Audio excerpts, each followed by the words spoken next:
अहम खबर है, national cyber crime investigation agency हुक्काम ने मुल्तान एयरपोर्ट पर कार्रवाई करके बैरून मुल्क से वापस आने वाले चाइल्ड पोर्नोग्राफी केस में मतलूब टिकटॉकर मोहम्मद आसिफ को गिरफ्तार कर लिया है। National cyber crime investigation agency हुक्काम ने मुल्तान एयरपोर्ट पर कार्रवाई की है और इस कार्रवाई में बैरून मुल्क से वापस आने वाले चाइल्ड पोर्नोग्राफी केस में मतलूब टिकटॉकर मोहम्मद आसिफ को गिरफ्तार कर लिया है। मुलजिम ने टिकटॉक पर बच्चों के लिए ऑनलाइन बोली लगाई, हुक्काम की जानिब से ये बताया गया है।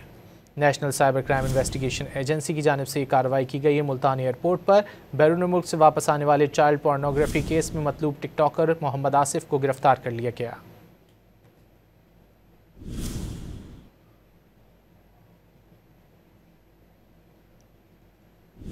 मज़ीद जान लेते हैं डॉन न्यूज़ के नुमाइंदे तासिर सुबहानी से। तासिर, क्या तफसीलात हैं इस कार्रवाई की?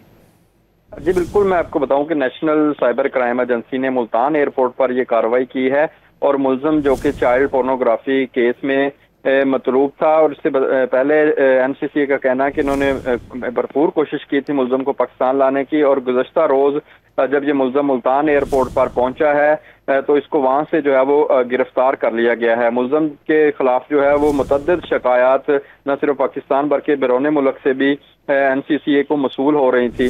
मुलजिम टिकटॉक पर जो है वो बच्चों को ऑनलाइन जो है वो पोर्नोग्राफी में भी मुलव्वस था और दीगर जो है वो जराइम में भी मुलव्वस था, जिसके बाद जो है एनसीसीए ने बाकायदा तौर पर मुल्तान एयरपोर्ट से मुलजिम को गिरफ्तार कर लिया है और मुकदमा भी दर्ज कर लिया गया है और आज इसको अदालत में पेश करके मजीद रिमांड लिया जाएगा। जी तासिर सुबहानी, बहुत शुक्रिया इन तफसीलात के लिए।